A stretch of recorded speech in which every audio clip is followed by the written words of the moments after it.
The champagne flute trembled in my hand as I stood at the podium in Stockholm's concert hall, looking out at a sea of faces that included kings, queens, and the world's most brilliant minds.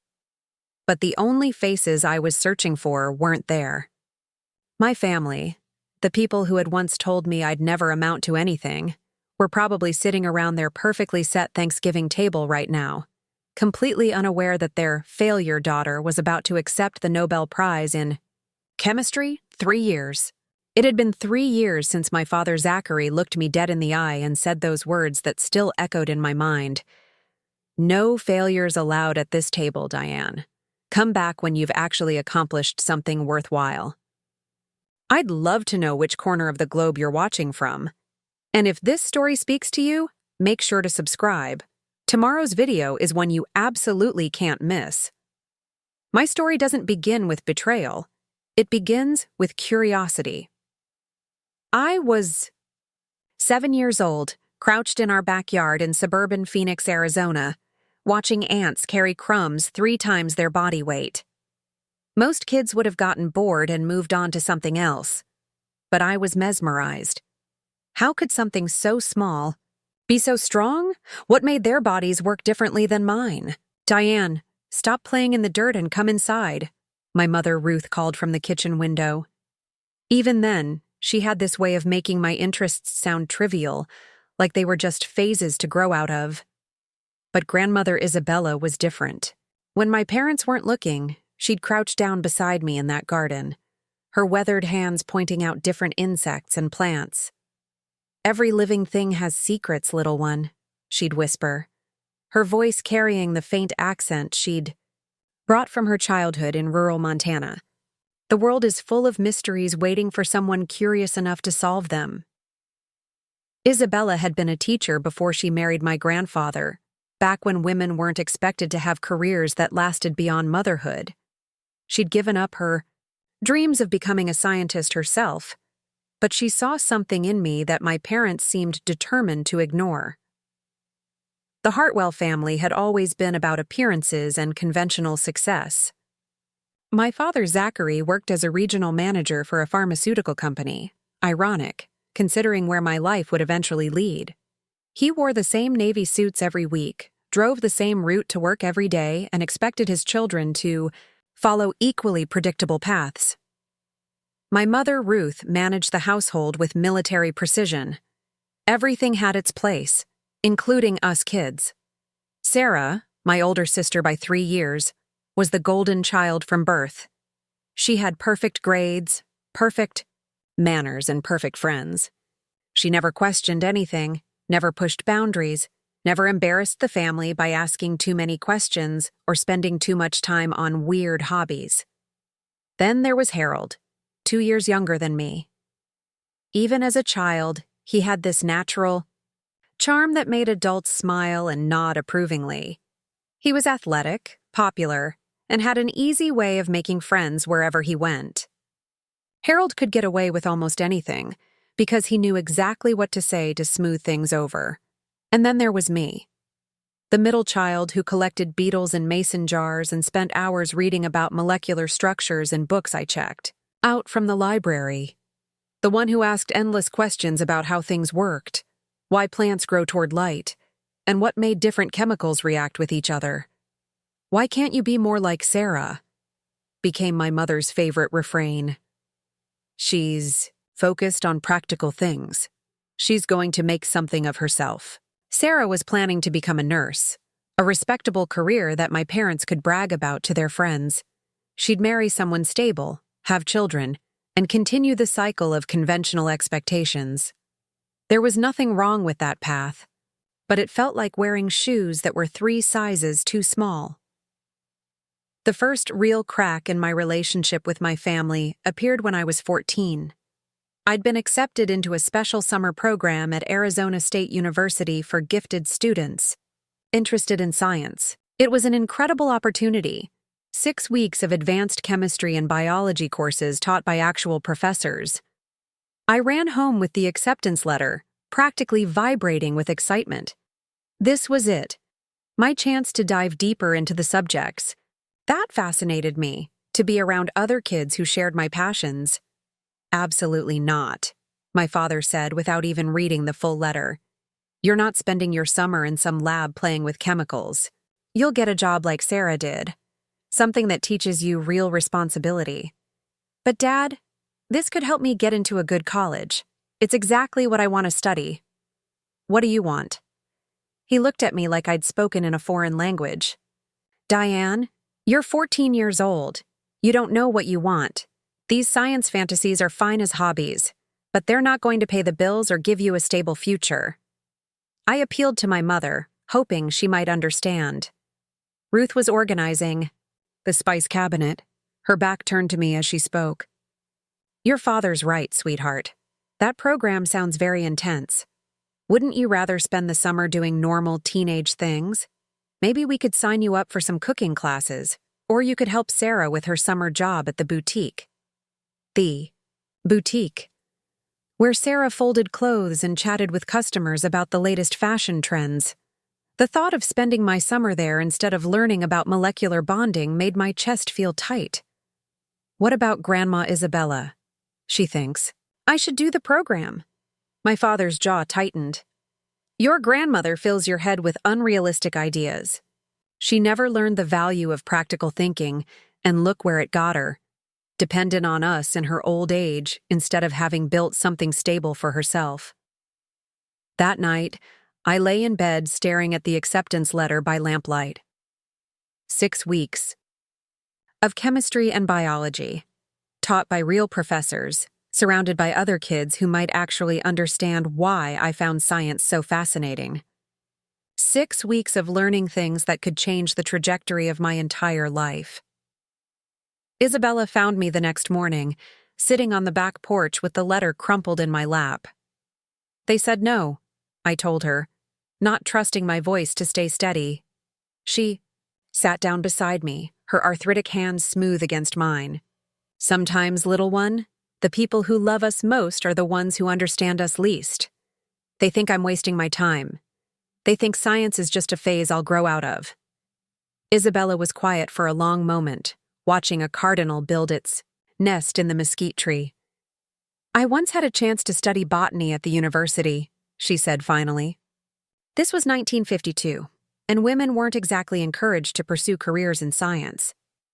My parents thought I was being foolish, chasing after dreams that would never support a family. What did you do? I listened to them. I married your grandfather, had your father, and spent the next 40 years wondering what might have been. She turned to look at me, her gray eyes serious. Don't misunderstand. I loved my family, and I don't regret the life I built. But there's a difference between choosing your path and having it chosen for you. That afternoon, Isabella did something that would change everything. She drove me to the community college and helped me sign up for a basic chemistry course that met twice a week during the summer.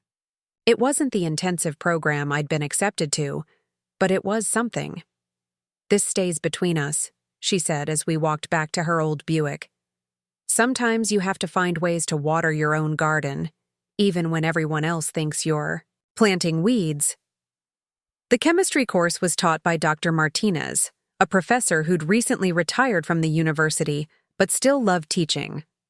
The class was mostly adults going back to school, which made me stand out as the only teenager, but Dr. Martinez treated me with the same respect he showed everyone else. Chemistry is the language of the universe, he said during our first class. Everything around you, the air you breathe, the food you eat, the emotions you feel, it's all chemistry.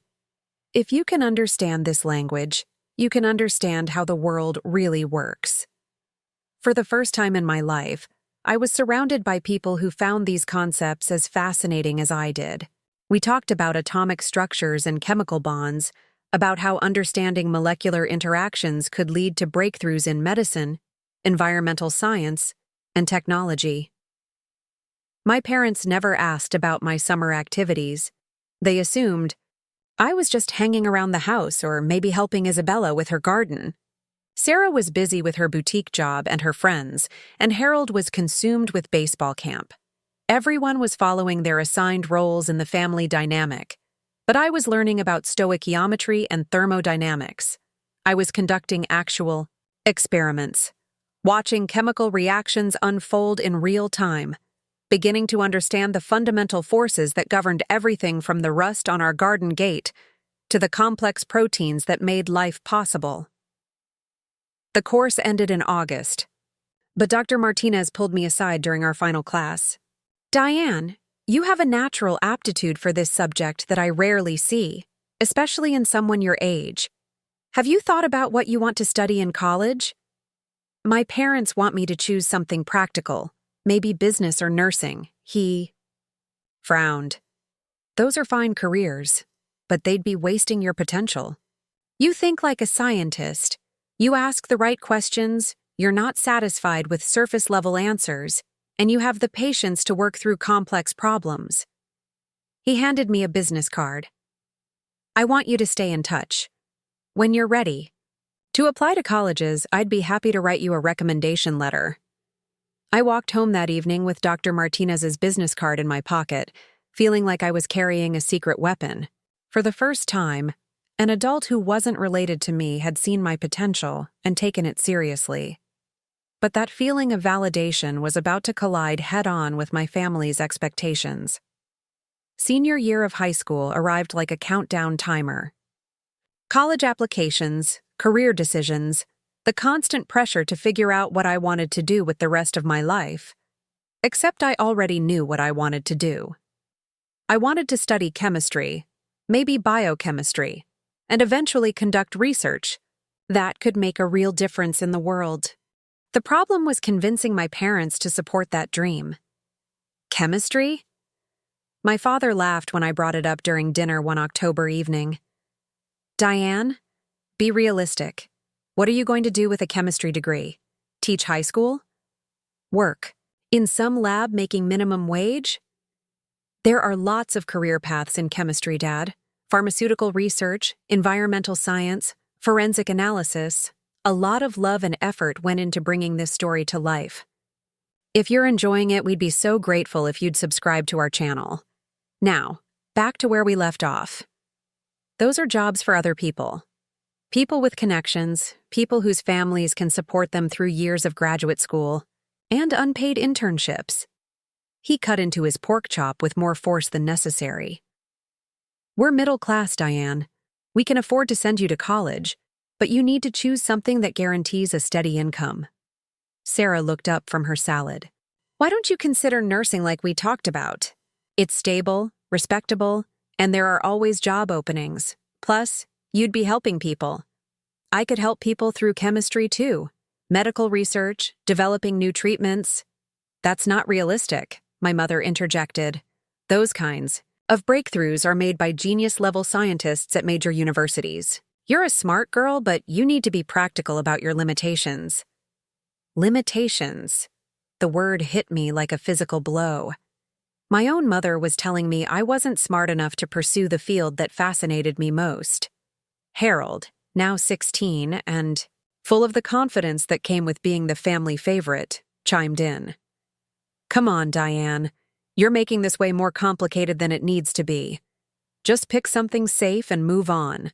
Not everyone needs to change the world." That night, I called Dr. Martinez. I hadn't spoken to him since the summer course ended, but I still had his card, and I was desperate for someone to tell me I wasn't crazy for wanting to pursue science. "Of course you should study chemistry," he said without hesitation. "Your family means well, but they don't understand the field. There are incredible opportunities in chemistry research, and with your aptitude, you could go anywhere you want." But what if they're right? What if I'm not smart enough for real research? Diane, listen to me carefully. Intelligence isn't just about being naturally gifted. It's about curiosity, persistence, and the willingness to keep learning even when things get difficult. You have all of those qualities in abundance.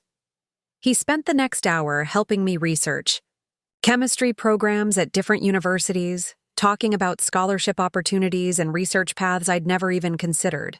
By the time we hung up, I felt like myself again, like the person who'd spent countless hours in Isabella's garden, asking questions about how the world worked. But I still had to face my family. The college application deadlines were approaching, and the tension in our house was becoming unbearable. My parents had made it clear that they'd only pay for college if I chose an appropriate major. Sarah was already planning her nursing program at the local university, and Harold was being recruited by several colleges for baseball scholarships. Then came the evening that changed everything. I was in my room, working on my application essay for the chemistry program at University of Arizona, when my father knocked on my door. "We need to talk," he said, settling into my desk chair while I sat on the bed. "Dad, if this is about my major again..." "It is." His voice was gentler than usual, almost sad. "Diane, I've been thinking about our conversations, and I realize I haven't explained myself very well." For a moment, I felt hopeful. Maybe he was finally going to listen to what I actually wanted. "I know you think chemistry is fascinating, and that's wonderful. But I've seen what happens to people who chase impractical dreams. Your grandmother is a perfect example." My chest tightened. "What do you mean?" Isabella had all sorts of big ideas when she was young. She wanted to study plants, travel the world, and make grand discoveries. But those dreams didn't put food on the table or pay for your grandfather's medical bills when he got sick. She spent years regretting the choices she made, wishing she'd been more practical from the start. But Grandma doesn't seem like she regrets anything, because she's learned to accept reality. And now, in her old age, she depends on us for everything. Her Social Security barely covers her medications, and if we weren't here to help, she'd be in a terrible situation. He leaned forward, his expression earnest. "I don't want that for you, sweetheart. I want you to have security, stability, a career that will support you no matter what life throws at you. Chemistry might be interesting, but nursing is practical. You'll always have job security, decent pay, and the respect that comes with helping people in a tangible way." What if I don't want to be a nurse? Sometimes what we want and what's best for us are two different things. That's part of growing up, learning to make responsible choices even when they're not the most exciting options. That conversation haunted me for weeks. My father genuinely believed he was protecting me, steering me away from a path that would lead to disappointment and financial insecurity. But every time I tried to imagine myself in nursing school, studying patient care instead of molecular structures, I felt like I was suffocating. Isabella found me crying in her garden one afternoon. In November. "Talk to me, little one." I told her about my father's concerns, about the pressure to choose nursing, about how trapped I felt between my dreams and my family's expectations. "Your father is a good man," she said finally, "but he's afraid of uncertainty, and that fear is limiting his vision of what's possible for you. What if he's right, though? What if I'm just being naive about chemistry research?" Isabella was quiet for a long moment, deadheading the last of the season's roses. "I need to tell you something I've never shared with anyone else in this family." She sat down on her gardening stool, her hands folded in her lap. "When I was 22, I was offered a full scholarship to study botany at Stanford University. It was 1952, and opportunities like that for women were incredibly rare." I stared at her. "You never told me that." I turned it down. My parents convinced me it was too risky, too unconventional. They said I should focus on finding a good husband and building a stable family instead of chasing after dreams that might never materialize. "Do you regret it?" Her gray eyes met mine. "Every single day. Not because I didn't love your grandfather, or because I'm ashamed of the life I built, but because I never got to find out who I might have become. I spent 40 years wondering what discoveries I might have made, what contributions I might have offered to the world." She reached over and took my hands in hers. "Your father sees my dependence on the family now, and thinks it proves that unconventional paths lead to insecurity. But he doesn't understand that my financial situation has nothing to do with the choices I made at 22. It's because women of my generation weren't allowed to build independent careers, regardless of their education. So what should I do? Follow your heart, but do it smartly. Research scholarship opportunities. Look into programs that offer financial support. Build relationships with professors who can guide you. Don't let fear make your decisions for you. But don't ignore practical considerations either. That evening, I made a decision that would set the course for everything that followed. I would apply to chemistry programs, but I would also apply for every scholarship and financial aid opportunity I could find. If my parents wouldn't support my dreams, I'd find another way to make them happen. The applications went out in December. University of Arizona, Arizona State, UC Berkeley, MIT, all. For chemistry or biochemistry programs, I also applied to nursing programs at local schools, just to keep peace in the family, but my heart wasn't in those applications. Then came the waiting period that felt like holding my breath for months. The first acceptance letter arrived in March. University of Arizona, chemistry program, with a partial scholarship. I was in my room when my mother brought me the mail, and I had to bite my lip to keep from shouting with excitement. "What's that?" she asked, noticing the university envelope. "Just college stuff," I said, trying to sound casual. But over the next few weeks, more letters arrived. Arizona State with a research assistantship offer. UC Berkeley with need-based financial aid. And then, the letter that made my hands shake as I opened it. MIT. Full scholarship. Chemistry program with guaranteed research opportunities starting freshman year. I sat on my bed reading the letter over and over again, hardly believing it was real. MIT wanted me. One of the most prestigious science programs in the country had looked at my application and decided I was worth investing in. But as the excitement began to settle, reality crept in. I still had to tell my family. The conversation happened on a Sunday evening in April. We were all gathered in the living room, my parents, Sarah, Harold, and Isabella, for our weekly family meeting where we discussed schedules and important announcements. "I have some news about college," I said, my voice steadier than I felt. "Oh, good," my mother smiled. "Did you hear back from the nursing programs?" "Actually, I heard back from some chemistry programs." I pulled out the MIT letter, my hands trembling slightly. I've been accepted to MIT with a full scholarship.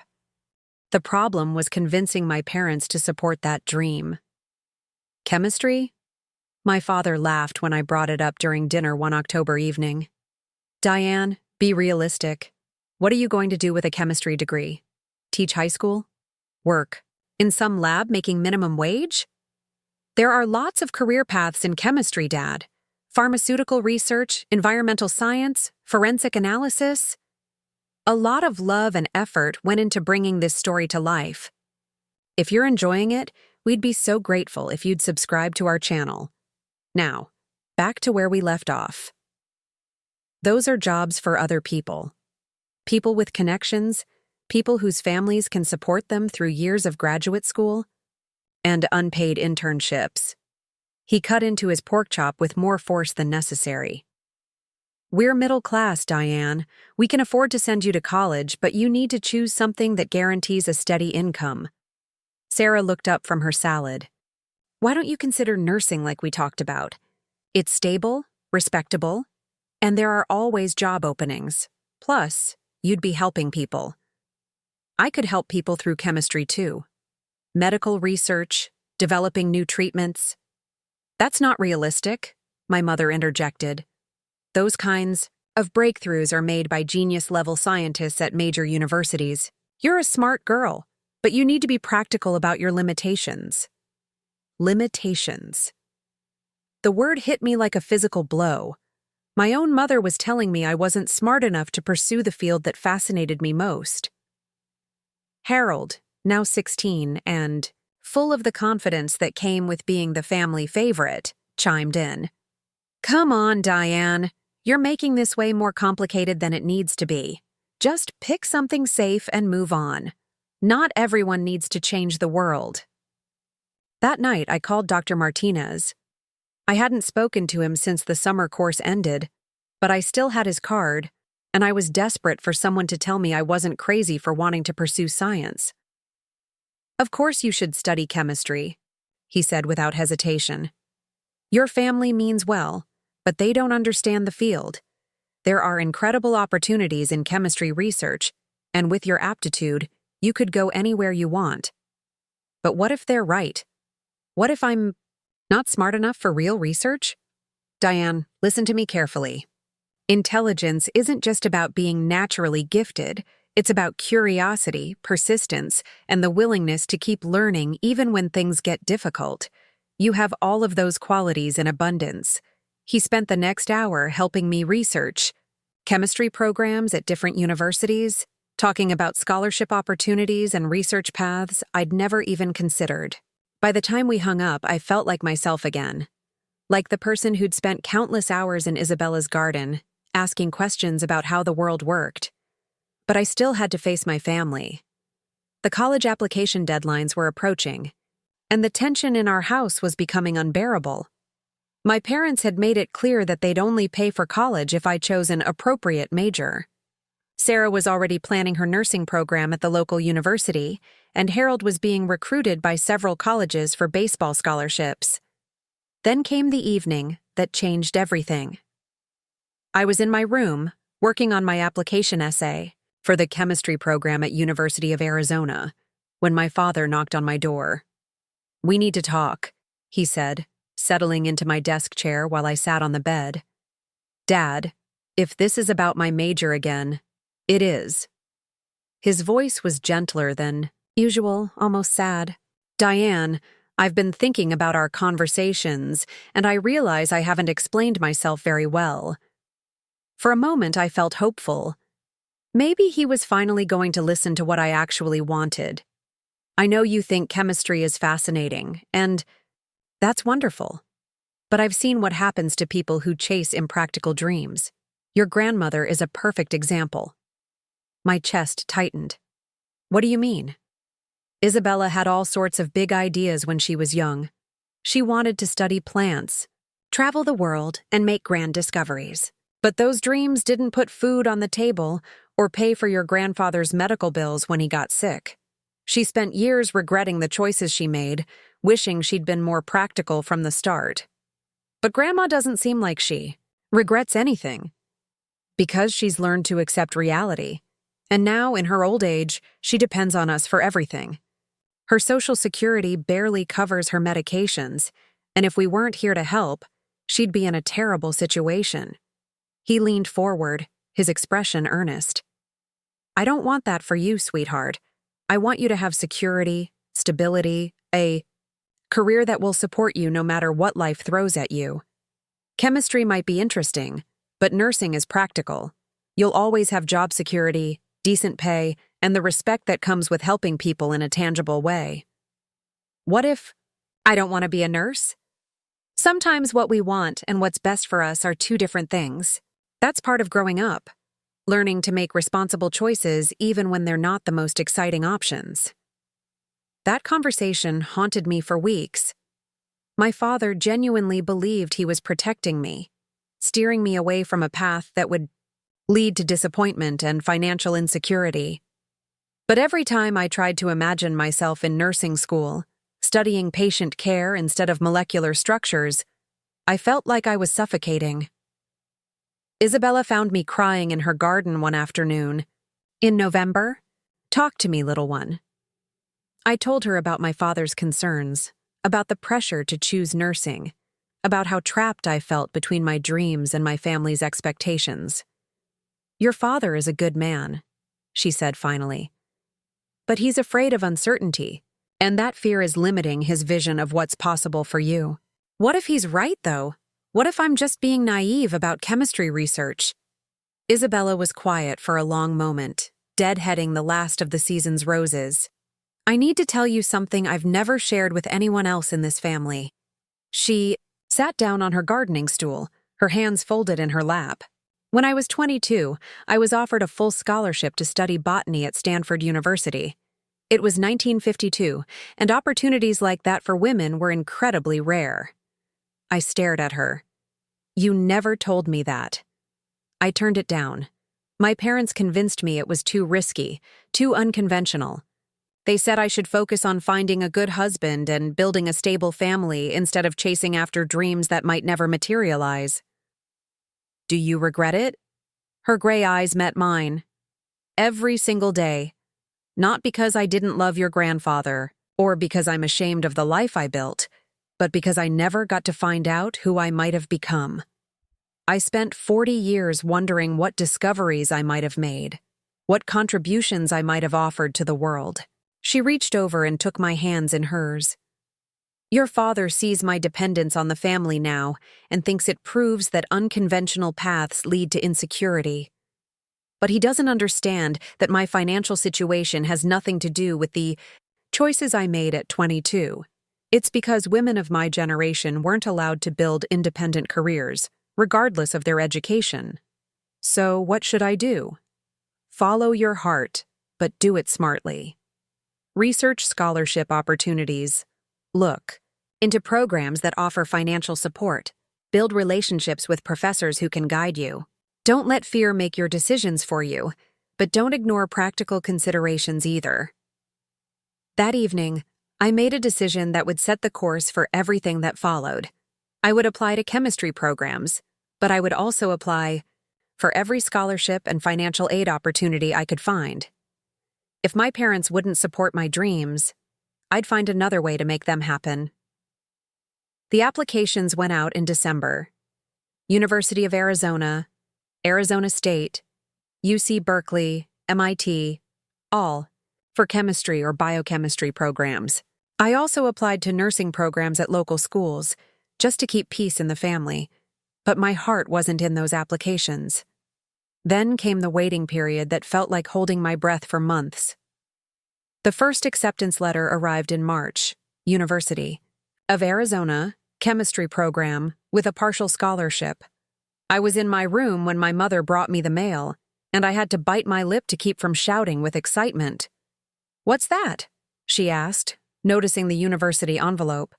"Just college stuff," I said, trying to sound casual. But over the next few weeks, more letters arrived.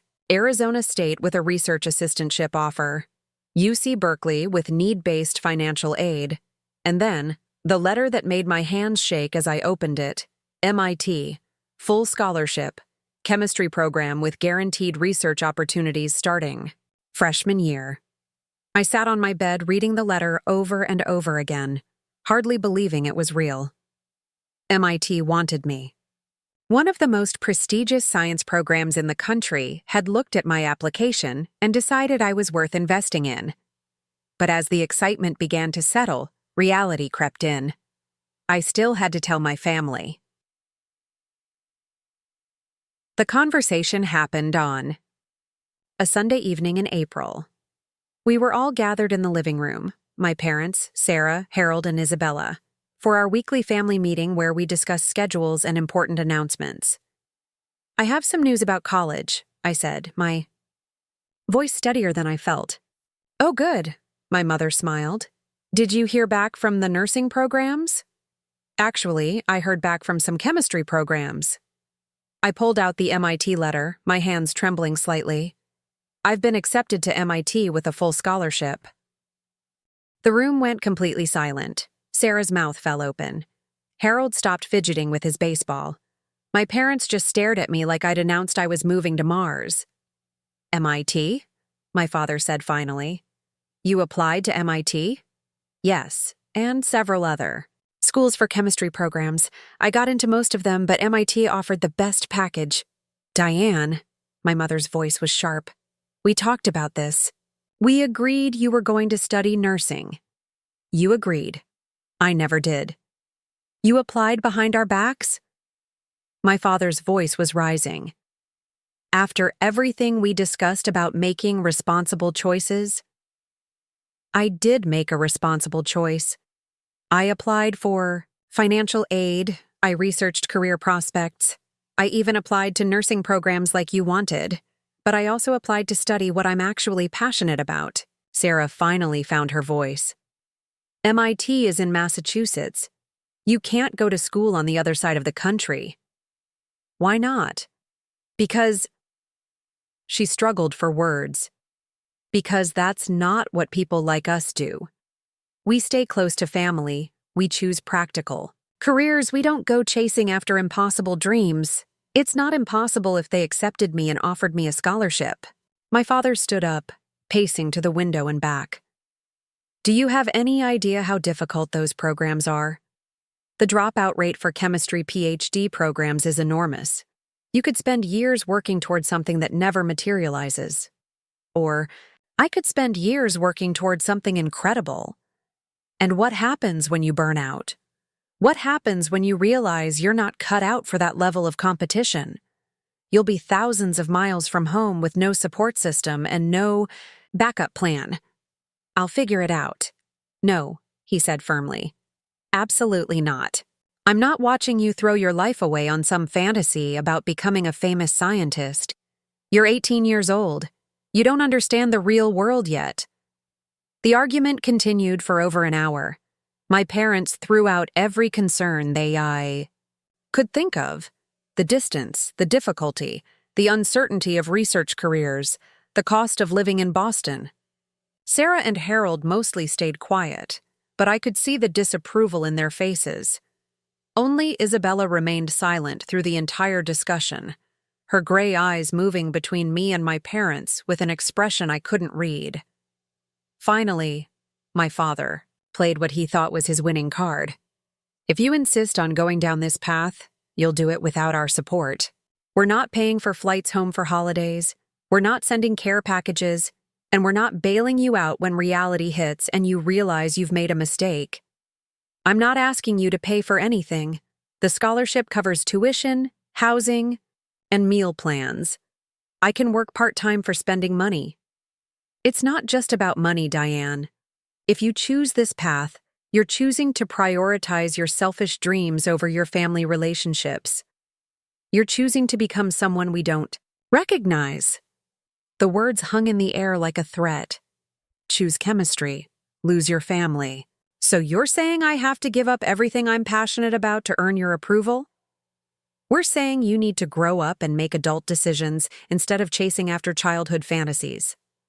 I looked around the room at the faces of the people who were supposed to love and support me unconditionally. Sarah looked uncomfortable but wasn't defending me. Harold seemed bored by the whole conversation. My parents looked frustrated and disappointed, like I'd already failed them just by having different dreams. Only Isabella met my eyes directly, and in her gaze, I saw something that looked like pride. I'm going to MIT, I said quietly. My father's jaw tightened. Then you're making your choice. Yes, I said, standing up from the couch. I am. As I walked toward my room, I heard my mother say behind me, she'll change her mind once she realizes what she's giving up. But I wouldn't change my mind. That night, I lay in bed thinking about Isabella's story, about the scholarship she'd turned down and the 40 years of wondering that followed. I thought about Dr. Martinez telling me I had the potential to make real contributions to science. I thought about the research opportunities waiting for me at MIT, the professors who could mentor me, the discoveries that might be possible if I was brave enough to pursue them. I was 18 years old, and I was about to leave everything I'd ever known to chase a dream that my family couldn't understand. It was terrifying and exhilarating and absolutely necessary. 3 months later, Isabella drove me to the airport. My parents had said their goodbyes the night before. Stiff, formal farewells that felt more like business transactions than family moments. Sarah and Harold were both busy with their own lives and didn't come to see me off. But Isabella was there, her old Buick loaded with homemade cookies and a box of her favorite books about plants and nature. Are you scared? She asked as we sat in the departure lounge waiting for my flight to board. Terrified, I admitted. Good. Fear means you understand the magnitude of what you're attempting, but don't let it paralyze you. She handed me a small wrapped package. Don't open it until you get to Boston. My flight was called, and we stood up for our final goodbye. Isabella hugged me tighter than she ever had before. Make discoveries, little one, for both of us. I boarded that plane with 2 suitcases, $347, in my checking account, and a full scholarship to one of the best chemistry programs in the world. Behind me, I was leaving a family who thought I was making the biggest mistake of my life. I had no idea that the next time I'd see most of them would be on television, watching me accept the Nobel Prize that they'd never believed I could earn. Boston, in September, felt like stepping into a different universe. The campus buzzed with an energy I'd never experienced. Thousands of brilliant minds converging from around the world, all driven by the same hunger for knowledge that had isolated me back home in Phoenix. My dorm room was a cramped double in McGregor House, shared with Jennifer Chen, a computer science major from San Francisco whose parents were both engineers. The first thing that struck me was how naturally she talked about her future in tech, how her family celebrated her acceptance to MIT like it was the most obvious achievement in the world. "What about your parents?" she asked on our second night, as we unpacked boxes and tried to make the sterile room feel like home. "Are they excited about you studying chemistry?" I hesitated, folding and refolding the same sweater. "They're adjusting to the idea." It was easier than explaining that my father had hung up on me when I'd called to let them know I'd arrived safely, or that my mother's last words before I left were, "Don't expect us to rescue you when this experiment fails." The academic intensity hit immediately. Organic chemistry with Professor Williams was unlike anything I'd encountered in high school. Within the first week, we were diving into reaction mechanisms that required visualizing 3-dimensional molecular movements in ways that made my brain feel like it was rewiring itself. But instead of feeling overwhelmed, I felt alive. Every lecture revealed new layers of complexity in the molecular world I'd been fascinated by since childhood. During lab sessions, I found myself staying late, repeating experiments just to watch the chemical transformations unfold. Professor Williams noticed. After a particularly complex synthesis lab in October, she asked me to stay behind. "Diane, your lab reports demonstrate an unusual intuitive grasp of reaction pathways. Have you considered undergraduate research opportunities?" My heart jumped. "I'd love to, but I'm not sure I'm ready for real research yet." Nonsense. The best time to start is when you're still curious enough to ask unconventional questions. She handed me a business card. "Dr. Patricia Reeves in the biochemistry department is looking for undergraduates to assist with her protein folding research. It's challenging work, but I think you'd thrive in that environment." That evening, I called Isabella from the payphone in my dorm lobby. It was the first time we'd spoken since I'd arrived at MIT, and hearing her familiar voice made me homesick and grateful simultaneously. "Grandma, a professor, wants to recommend me for research work, real research, with a professor who studies how proteins fold." "That's wonderful, little one, but you sound uncertain." "What if I'm not good enough? What if I embarrass myself?" Isabella's laugh was warm through the crackling phone connection. "Do you remember when you were 8 years old and you spent an entire summer trying to figure out why some flowers opened in the morning and others at night?" "Vaguely. You built elaborate theories, conducted experiments with cardboard boxes and flashlights, and kept detailed notebooks about your observations. You didn't worry about being good enough then. You just followed your curiosity." "That was different. That was just playing around." "Was it? Or were you doing exactly what real scientists do? Observing, hypothesizing, testing, learning from results?" Her voice grew serious. "The only difference now is that you have better equipment and more knowledge to build upon. But the essential quality that makes you a scientist, that relentless curiosity, that's been there all along." The next day, I knocked on Dr. Reeves's office door. Patricia Reeves was nothing like I'd expected. She was probably in her early 40s, with prematurely gray hair pulled back in a practical ponytail and paint-stained fingers that suggested hobbies beyond the laboratory. Her office was cluttered with molecular models, research papers, and photographs of hiking trips in various mountain ranges. "Professor Williams tells me you have an intuitive understanding of molecular behavior," she said, gesturing for me to sit in the chair across from her desk. "What interests you most about chemistry?" "The idea that everything we experience, emotions, memories, the way plants grow toward light, it all comes down to molecules interacting in specific ways. If we can understand those interactions at the fundamental level, we can potentially influence them." Dr. Reeves smiled. "That's exactly the kind of thinking that drives breakthrough discoveries. My lab studies protein misfolding diseases, Alzheimer's, Parkinson's, Huntington's. These conditions devastate families, but they all stem from proteins that fold incorrectly and become toxic to cells." She pulled out a molecular model that looked like an intricate sculpture made of colored balls and connecting rods. "This is what a properly folded protein looks like: elegant, functional, stable. But when the folding process goes wrong, these same proteins become death sentences." "How do you study something so small and complex?" "Very carefully, with a lot of patience, and by accepting that each experiment teaches you something valuable, even if it doesn't give you the answer you expected." She leaned back in her chair.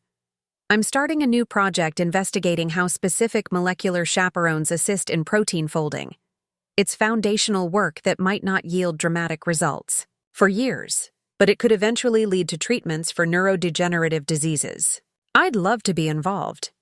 "The work is demanding. You'd be in the lab 20 hours a week on top of your coursework, learning techniques that graduate students sometimes struggle with. There's no guarantee of publishable results, and the stipend is minimal." "I don't care about the money. I just want to learn." That conversation changed everything. Within a week, I was spending my afternoons in Dr. Reeves's lab, learning to purify proteins, conduct spectroscopy analyses, and interpret data that looked like abstract art to untrained eyes. The work was meticulous and often frustrating. Experiments that should have worked according to theory would fail for mysterious reasons. Equipment would malfunction at crucial moments. Results would be inconclusive or contradictory. But I loved every minute of it. Mark Rodriguez, a graduate student in the lab, became my unofficial mentor.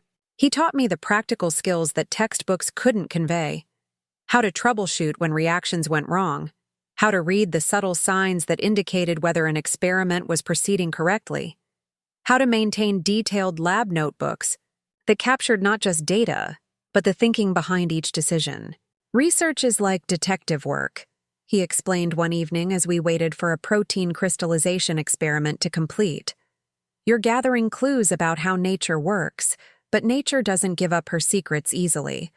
Most of the time, you're following false leads and hitting dead ends."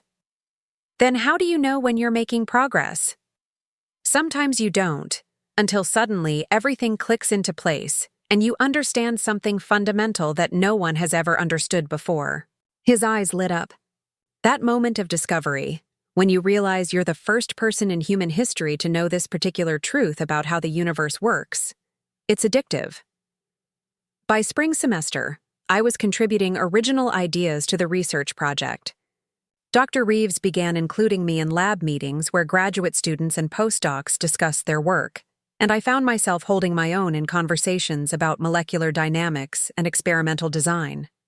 My grades remained strong, but my real education was happening in the laboratory.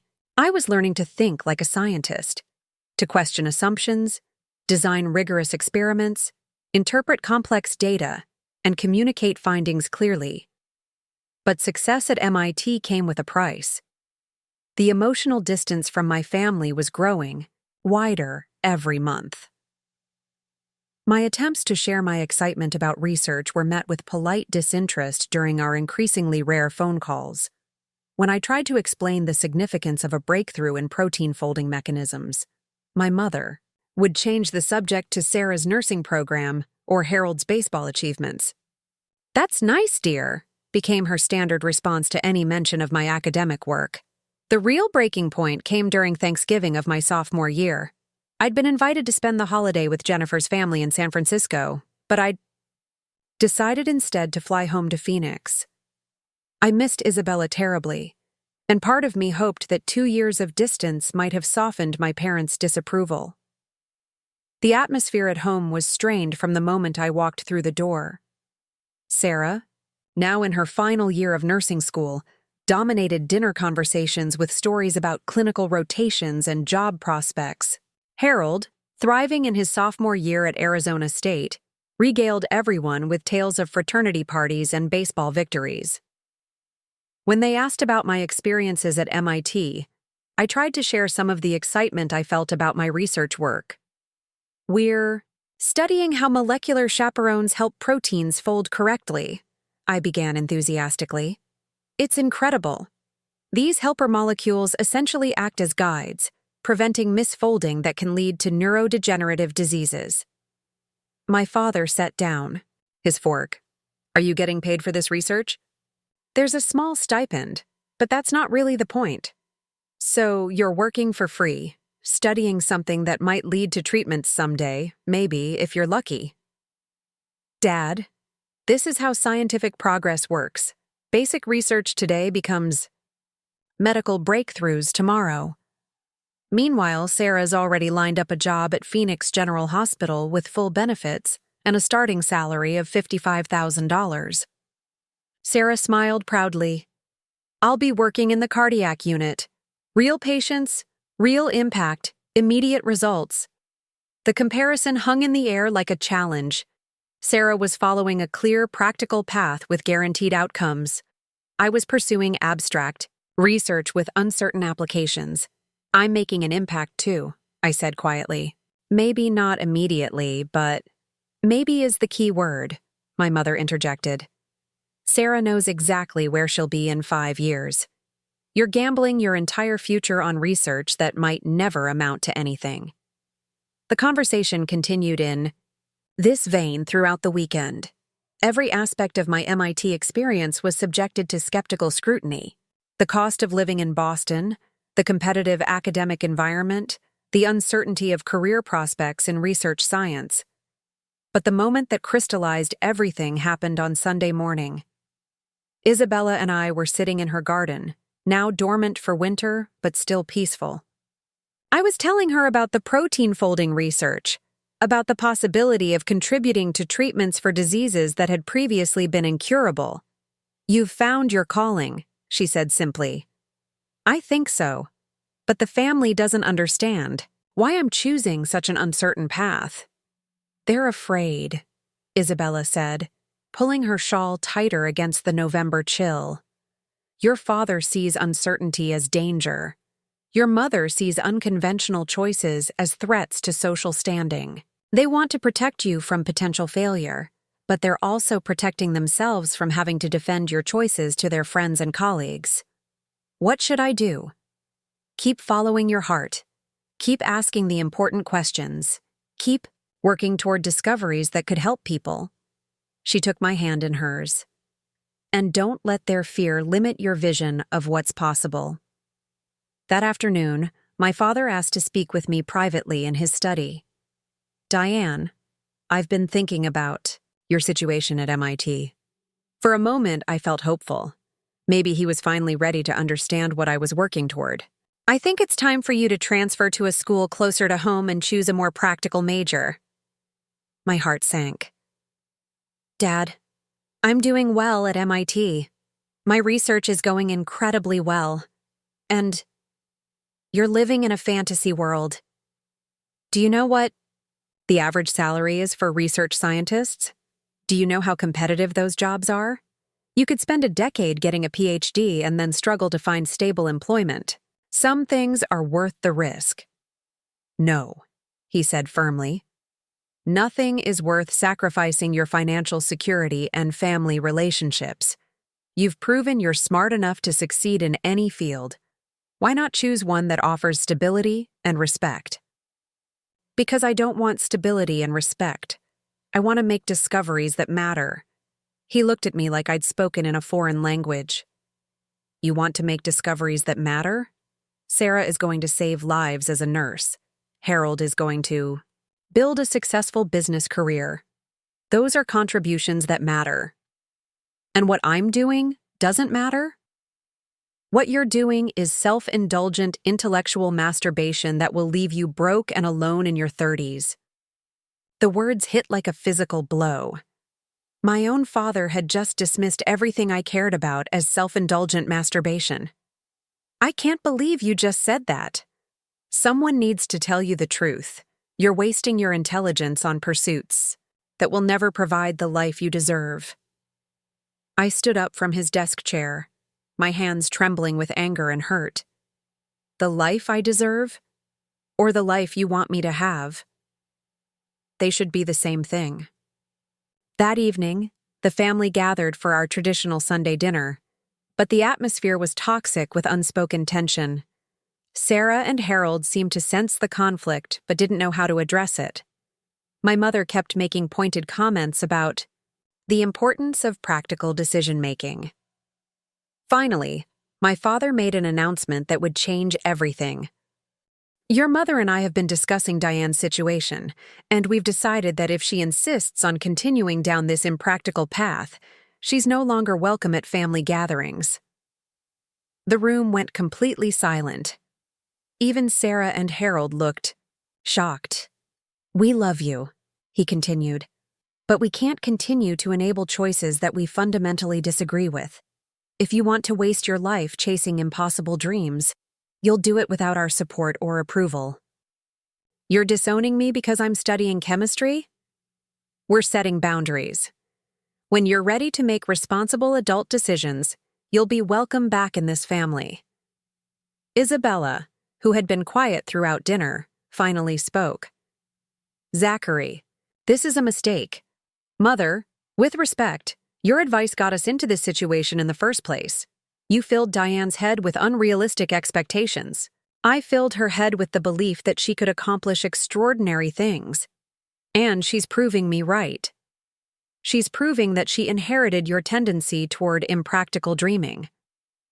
That was the moment I realized the battle lines had been drawn. My family saw my scientific ambitions as a betrayal of their values, a rejection of everything they considered important. They couldn't understand that I wasn't rejecting them, I was just choosing a different path. I flew back to Boston the next day, carrying more than just luggage. I was carrying the weight of being disowned by the people who were supposed to love me unconditionally. But I was also carrying something else, a determination to prove that their vision of my future was impossibly small. Back in Dr. Reeves's lab, I threw myself into research with renewed intensity. The protein folding project was yielding fascinating results, and I was developing new experimental approaches that impressed even the graduate students. You've got the instincts of a natural researcher, Dr. Reeves told me after a particularly successful experiment. Have you thought about graduate school? Every day. Good, because I think you have the potential to make significant contributions to this field. For the first time since leaving home, I allowed myself to imagine a future where I wasn't just studying science, I was advancing it. Graduate school at Stanford felt like entering a gladiatorial arena where intellect was the only weapon that mattered. Dr. Michael Thompson's biochemistry lab was legendary for producing Nobel laureates, but also notorious for breaking the spirits of students who couldn't handle the relentless pursuit of perfection. The first-year qualifying exams eliminated a third of my cohort. I watched brilliant minds crack under pressure, pack their belongings, and quietly disappear from campus. The survivors formed an unspoken brotherhood of academic warriors, bonded by shared trauma and caffeinated desperation. My research focus had evolved beyond protein folding into the emerging field of enzyme engineering. Where traditional biochemistry studied how enzymes worked naturally, I was interested in redesigning them to catalyze reactions that nature had never attempted.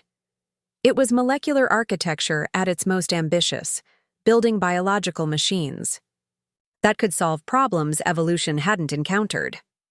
Dr. Thompson assigned me to work on carbonic anhydrase, an enzyme that seemed deceptively simple but held the key to potentially revolutionary applications. In its natural form, this enzyme helped organisms regulate pH levels. But I theorized that if we could modify its active site, we might create variants capable of capturing carbon dioxide directly from industrial emissions. Most graduate students spend their first year learning existing techniques, Dr. Thompson told me during our weekly progress meetings. You're proposing to invent entirely new approaches to enzyme design. That's either brilliant or completely insane. Maybe both, I replied, adjusting the parameters on the protein modeling software that had become my closest companion. The work required marathon sessions at the computer, designing theoretical enzyme variants and testing them through molecular simulations before ever setting foot in the wet lab. I'd arrive at 6 a.m. and often wouldn't leave until security kicked me out after midnight. My social life became non-existent. While other graduate students formed study groups and attended department parties, I was consumed by the puzzle of redesigning millions of years of evolutionary optimization. Weekends disappeared into extended experiments that couldn't be interrupted once started. The isolation was compounded by my continued estrangement from family. Sarah had graduated nursing school and was working at Phoenix General, exactly as planned. Harold had switched his major to business and was already talking about startup ideas. Their lives unfolded predictably, documented in Christmas cards that arrived addressed only to Isabella. Isabella's letters became my lifeline to sanity. Her updates about the garden, the neighborhood cats, and her latest books provided anchors to a world beyond molecular modeling and enzyme kinetics. She never mentioned my parents or siblings directly, but her careful omissions spoke volumes about the continued rift. "The desert is beautiful this spring," she wrote in March of my second year. "The brittle bush is blooming earlier than usual. And I keep thinking about how adaptation happens slowly, then suddenly. Nature is patient with change, even when individuals resist it."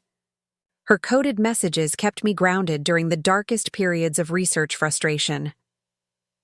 The breakthrough came on a Tuesday evening in October, during what should have been a routine computational analysis. I'd been testing a modified carbonic anhydrase variant that theoretical models suggested might have enhanced CO2 binding affinity. The simulation results initially looked disappointing, another failed design in a series of failed designs. But something in the binding energy calculations caught my attention. The numbers didn't match my expectations, but they were interesting in an unexpected way. Instead of simply binding CO2 more tightly, this variant seemed to be stabilizing an intermediate reaction state that could potentially lead to different products entirely. I ran the simulation again, triple-checking the parameters. The results were consistent. This modified enzyme wasn't just capturing CO2, it was potentially converting it into useful organic compounds at room temperature and atmospheric pressure. My hands were shaking as I pulled up the molecular visualization.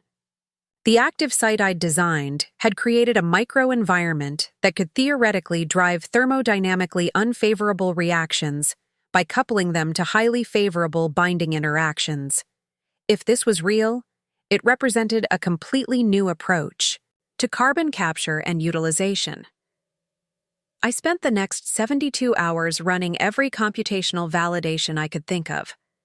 Energy landscapes, transition state analyses, molecular dynamics simulations extending over nanosecond timescales.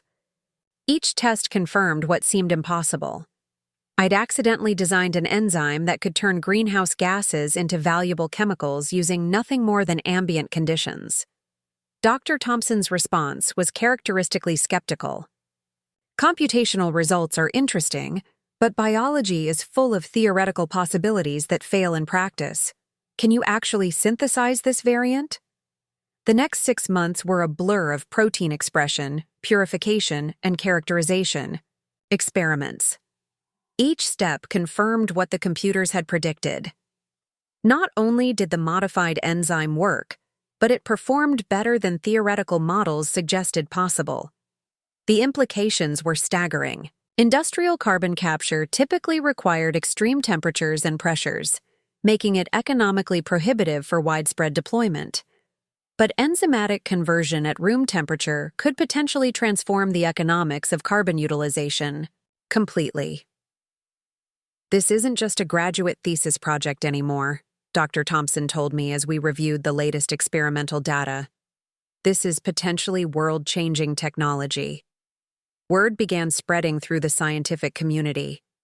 Conference presentations that should have been routine academic exercises turned into standing room-only sessions, with representatives from major chemical companies scribbling notes furiously. The patent applications were filed through Stanford's Technology Transfer Office, with my name listed as the primary inventor. Suddenly, I wasn't just another graduate student grinding through her dissertation, I was the creator of a breakthrough that could reshape entire industries. But success in academia brought its own complications. Research groups from around the world wanted to collaborate. Venture capitalists reached out about licensing opportunities. The media began covering the graduate student who solved carbon capture. Through it all, my family remained conspicuously absent from the celebration. The first major article appeared in Science magazine, featuring my enzyme design on the cover with the headline, Room Temperature Carbon Conversion, a breakthrough in green chemistry. I sent a copy to Isabella, along with a letter explaining the significance of the work. Her response arrived 2 weeks later. I always knew you'd find ways to help heal the world. Your parents saw this article. Your mother left it on my kitchen table without comment. Pride and stubbornness are fighting a war in their hearts. That was the closest thing to acknowledgement I'd received from my family in 4 years. The thesis defense was scheduled for March of my 5th year. By then, the enzyme technology had been licensed to 3 major companies and was showing promise in pilot-scale industrial trials. My dissertation committee included some of the most prominent biochemists in the world, all eager to understand the detailed mechanisms behind what was being called the Hartwell enzyme. Dr. Thompson coached me through the preparation process. You're defending more than just your research methods. You're defending a discovery that challenges fundamental assumptions about what's possible in enzyme engineering. The defense itself felt surreal. For 2 hours, I fielded questions from professors whose textbooks I'd studied as an undergraduate. They probed every aspect of my work, the computational design principles, the experimental validation methods, the proposed mechanisms for catalytic enhancement. But their questions weren't challenges. They were expressions of scientific curiosity, from experts who recognized they were witnessing something unprecedented. In 30 years of biochemistry research, said Dr. Elizabeth Nakamura from UC Berkeley, I've never seen enzyme design work that combines computational sophistication with experimental validation at this level. This represents a new paradigm for protein engineering. I passed with distinction, but more importantly, I'd proven that following my scientific instincts could lead to discoveries that mattered on a global scale. The job offers came immediately. Harvard wanted me for their chemistry faculty. MIT offered a position in their biological engineering department. Companies promised research positions with 7-figure salaries and unlimited budgets, but the opportunity that captured my imagination came from an unexpected source. The Lawrence Berkeley National Laboratory in California was establishing a new center for carbon conversion technologies, and they wanted me to lead it. You'd have complete intellectual freedom, explained Dr. Sarah Chen, the lab director, during our interview. Unlimited funding, access to world-class facilities, and the mandate to pursue whatever research directions you think could make the biggest impact on climate change. It was an offer that would have seemed impossible just 6 years earlier, when my family was pressuring me to abandon chemistry for nursing.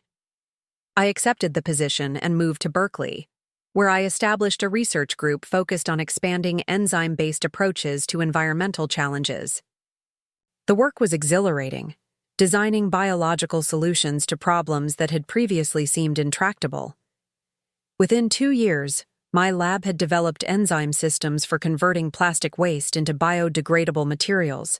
breaking down agricultural pollutants, and even producing pharmaceutical compounds from atmospheric CO2. Each breakthrough built on the fundamental insights from my graduate work, but pushed into new territories that nobody had explored before. The scientific papers accumulated quickly, each one cited hundreds of times by other researchers building on our discoveries. Speaking invitations arrived from conferences around the world. The enzyme technologies were being implemented in industrial facilities across 3 continents. But personal recognition remained elusive within my own family. Isabella's health was declining. She was now 87 and struggling with arthritis that kept her confined mostly to the house. During one of our phone conversations, she mentioned that my parents had attended a community presentation about climate change technologies. The speaker mentioned enzyme-based carbon capture as one of the most promising new approaches. She said carefully, "Your father asked several technical questions afterward. Did he know it was my work?" I think he suspected, but pride is a stubborn thing, little one. Sometimes people need permission to change their minds. That conversation planted a seed of hope that maybe, eventually, there could be some kind of reconciliation. But I was learning to find validation in the work itself, rather than waiting for approval from people who'd never understood my choices. The Nobel Committee's call came on a Tuesday morning in October, exactly 10 years after my initial breakthrough. I was in the lab, reviewing experimental protocols with my research team, when my assistant knocked on the door. "Dr. Hartwell, there's an important phone call for you." International. The voice on the other end was formal, precise, and completely surreal. "Dr. Hartwell, this is Göran Hansson, Secretary General of the Royal Swedish Academy of Sciences. I'm pleased to inform you that you have been awarded the Nobel Prize in chemistry for your work in enzyme engineering and carbon conversion technologies." Everything else became background noise. The Nobel Prize. For work that had begun with childhood curiosity about how molecules behave, nurtured by a grandmother who believed in asking important questions, and pursued despite family opposition, that had lasted over a decade. I was 32 years old, and I'd just won the highest honor in science for discoveries that my family had once dismissed as impractical dreaming. The phone was ringing constantly. Journalists, colleagues, university, administrators. But the first call I made was to Isabella. "Grandma, I have some news. Tell me everything, little one. I won the Nobel Prize." The silence stretched so long I thought we'd been disconnected. Then I heard her crying. Not sad tears, but the sound of joy that had been building for years finally finding release. "I always knew," she whispered. "From the first day I found you studying those ants in the garden, I knew you were destined for something extraordinary."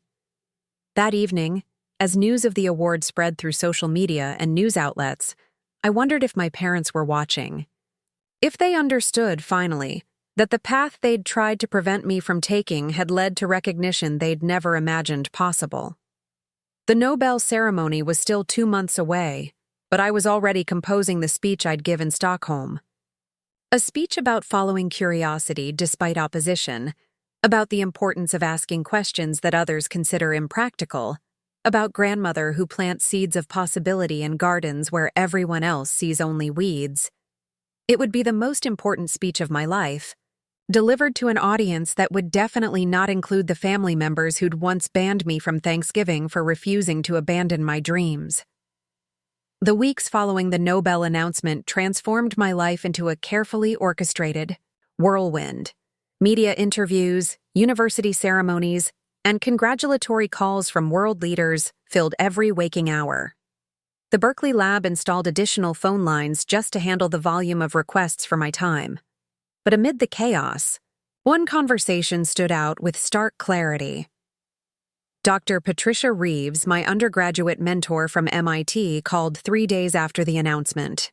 Her voice carried the warmth I remembered from those early research days when I was just beginning to understand what real science looked like.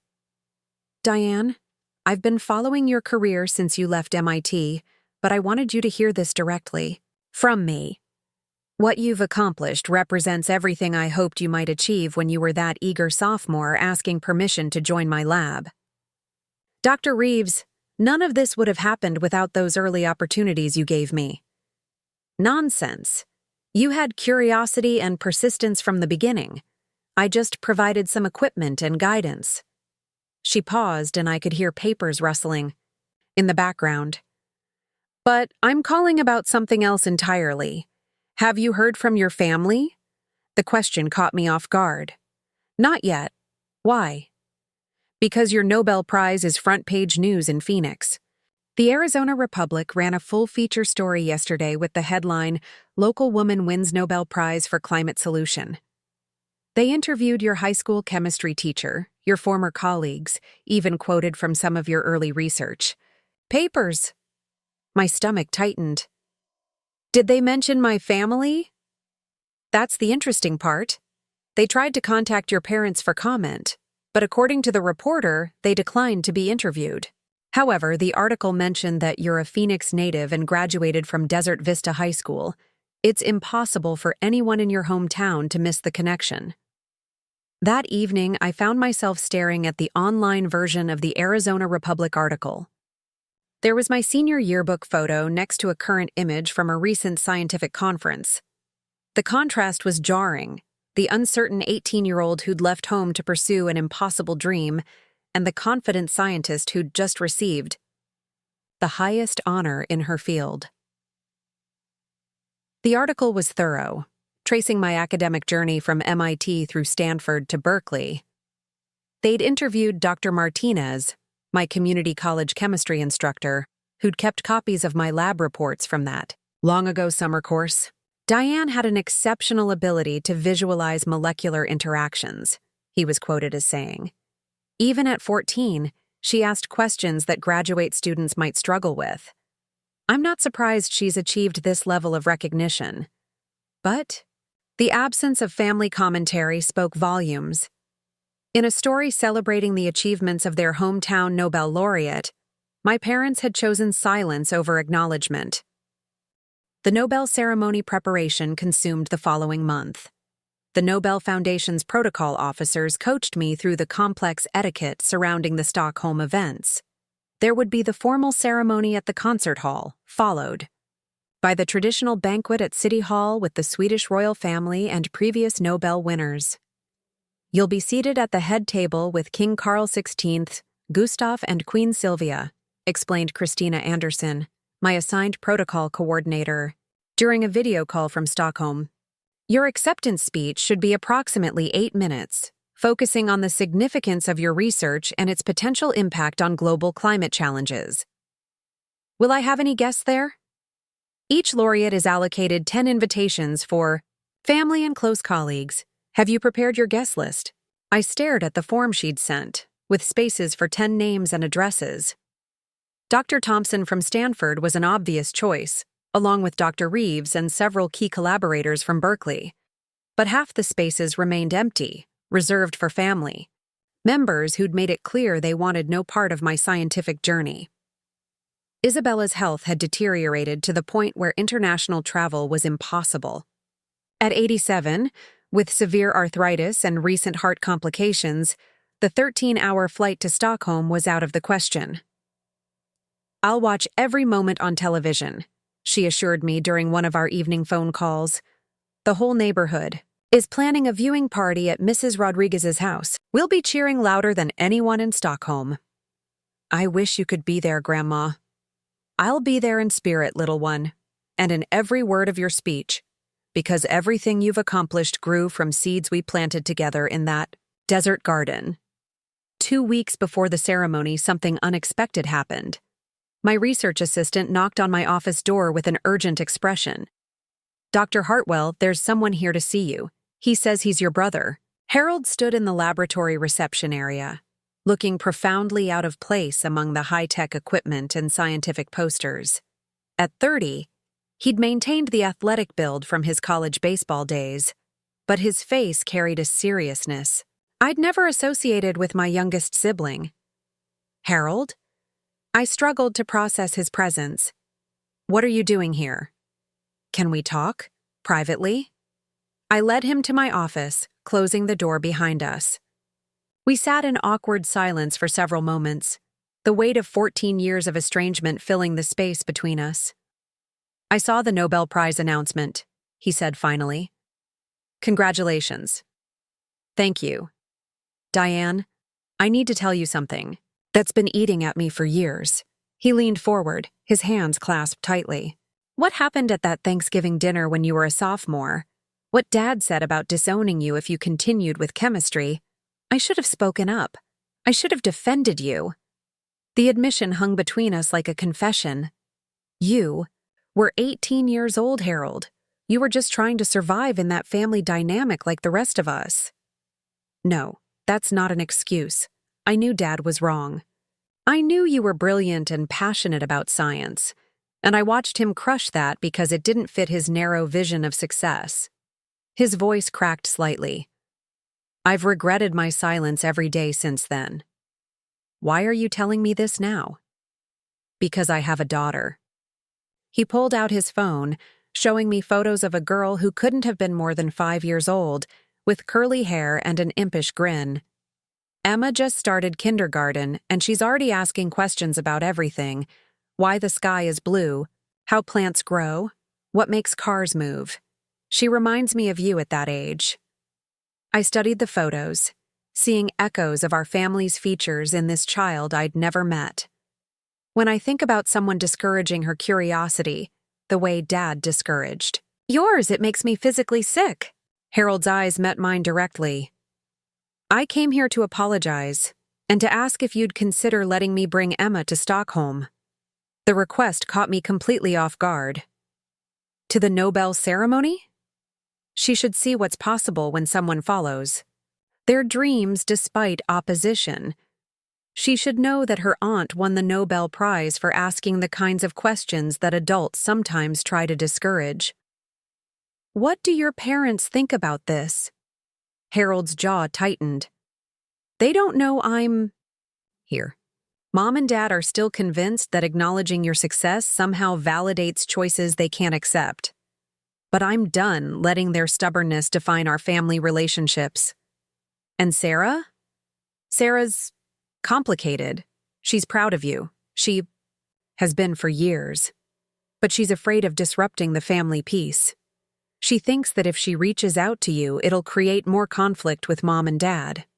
So she chooses their approval over reconnecting with me. For now. But I think that might change eventually. He shifted in his chair. Diane, I know I have no right to ask for forgiveness after 14 years of silence. I know one conversation. Can't undo all the times I should have supported you and didn't. You're right, it can't. But maybe it can be a beginning. Maybe Emma can know her aunt who changes the world by asking impossible questions. I looked at the photos again. This little girl who carried our family's DNA but not its limitations. Who might grow up believing that curiosity was a strength rather than a liability. I have 2 guest invitations left for Stockholm, I said finally. Harold's face lit up with relief and gratitude. You'd really want us there? I want Emma there. I want her to see what happens when you refuse to let other people's fears define your possibilities. The logistics were complicated. Expedited passport applications for Emma, international travel arrangements, coordination with the Nobel Foundation's protocol office. But within a week, Harold and Emma were confirmed as my guests for the ceremony. The night before flying to Stockholm, I called Isabella to share the unexpected development. Harold's bringing his daughter to the ceremony, I told her. She's 5 years old, and apparently asks the same kinds of questions I used to ask. Isabella's laugh was delighted but weak. The curiosity gene skips generations sometimes. I'm so glad you'll have family there after all. Not the family I expected. Maybe not, but sometimes the family we choose becomes more important than the family we're born into. She paused, and I could hear the television in the background. Probably the evening news featuring yet another story about my upcoming Nobel Prize ceremony. Your parents will come around eventually, little one. Pride is stubborn, but love is stronger. As I packed for Stockholm, I found myself thinking about cycles, how patterns of encouragement and discouragement get passed down through generations, how one person's choice to support curiosity or suppress it can reshape entire family trajectories. Emma would watch me accept the Nobel Prize for discoveries that began with childhood questions about how the world worked. She'd see that the questions adults sometimes find annoying can lead to answers that change everything. And maybe, someday, when she was old enough to understand the full story, she'd know that following your deepest interests sometimes requires choosing between family approval and personal authenticity, but that the right choice can eventually transform not just your own life, but the lives of people who haven't even been born yet. The flight to Stockholm was booked. The acceptance speech was written. The ceremony that would validate 15 years of following my scientific instincts, despite family opposition, was just days away. But the most important validation might come from a 5-year-old girl who would watch her aunt accept the world's highest scientific honor and learn that asking impossible questions can lead to impossible achievements. Stockholm in December felt like stepping into a fairy tale constructed entirely of crystalline light and ancient stone. The Swedish capital wore its winter darkness like elegant evening wear, with golden illuminations spilling from every window and street lamp, creating halos in the perpetual snowfall. Emma pressed her face against the taxi window as we drove from Arlanda Airport into the city center, her breath fogging the glass as she pointed at everything with 5-year-old wonder. "Aunt Diane, why are all the buildings so fancy?" "Because this is a very special place where they celebrate people who make important discoveries," I explained, still adjusting to the title Aunt Diane after 14 years of familial exile. Harold sat quietly beside his daughter, occasionally catching my eye with expressions that mixed pride, nervousness, and what looked like sustained amazement that we were actually here together. The brother who'd once dismissed my scientific interests as impractical was now bringing his daughter to watch me receive the world's highest scientific honor. The Grand Hotel Stockholm had assigned us adjoining suites overlooking the harbor, where medieval architecture reflected in dark water that never quite froze despite the December cold. Emma immediately claimed the window seat in my suite as her headquarters for observing Swedish life, maintaining a running commentary on everything, from the unusual cars to the early sunset. "Uncle Harold, why does it get dark so early here?" Harold looked at me helplessly. These were exactly the kinds of questions that had driven my family to distraction when I was Emma's age, but now they were being directed at him in a foreign country where his sister was about to be celebrated for asking similar questions professionally. "Because Sweden is very far north," I explained, settling into the window seat beside her. "In winter, this part of the world tilts away from the sun, so they get much less daylight than we do in California.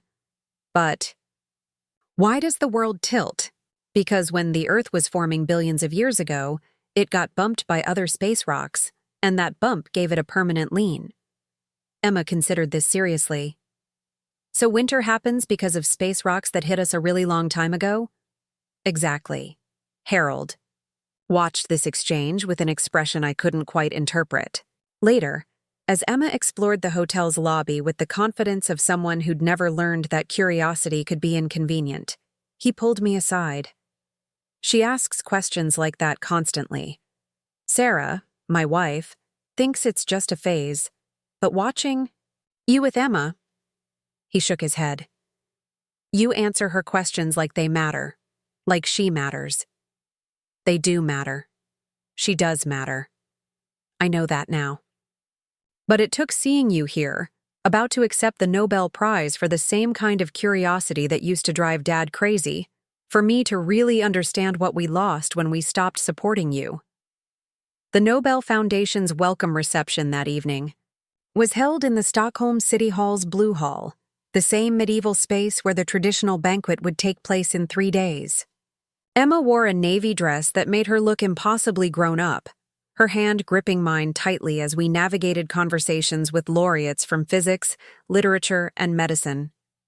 Professor Agnes Wold, the 1995 Nobel Prize winner in physiology, or medicine, crouched down to Emma's eye level during cocktail hour. "And what do you want to be when you grow up, little one?" Emma looked up at me, then back to Professor Wold with complete seriousness. "I want to ask questions about space rocks and find out why they bump into planets." "That's called astronomy," Professor Wold said approvingly. "A very important field of study." Later, as Harold tucked Emma into the hotel bed, I heard her asking him why some people got prizes for asking questions while other people got in trouble for asking too many questions. His answer was quieter than her question, but I caught enough to understand he was explaining that sometimes adults forget how important questions can be. The formal Nobel ceremony was scheduled for December 10th, Alfred Nobel's death anniversary and the traditional date for presenting the awards. The morning began with a private breakfast for laureates and their families, followed by dress rehearsals at the Stockholm Concert Hall. Emma had never seen anything like the concert hall's ornate interior, with its soaring ceiling and rows of seats stretching up toward elaborate architectural details that seemed designed to make human achievements feel both monumental and humble. "This is where you're going to give your speech?" she whispered, her voice echoing slightly in the vast space. "Yes. In a few hours, kings and queens and very smart people from all over the world will sit in these seats and listen to me talk about the work I do. Will you be scared?"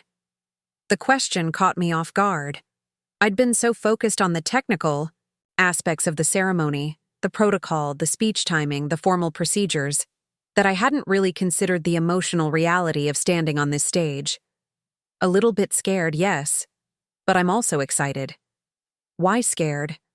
Because this is the most important speech I'll ever give, and I want to make sure I say everything exactly right.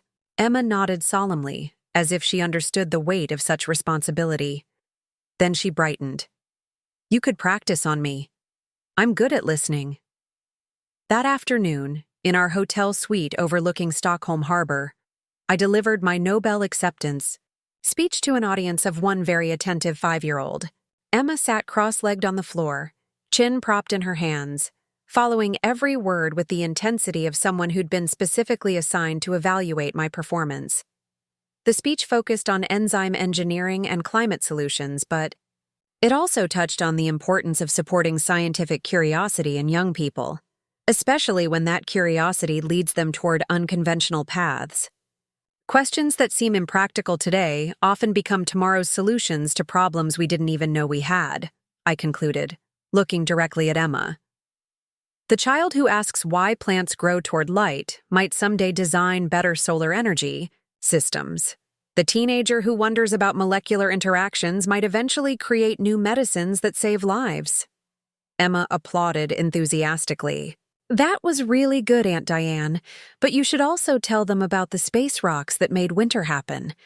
Harold laughed, the first genuinely relaxed laughter I'd heard from him since his arrival in Stockholm. "Emma, I don't think space rocks are part of Aunt Diane's research." "But they're still important questions," Emma insisted with 5-year-old logic that was difficult to argue against.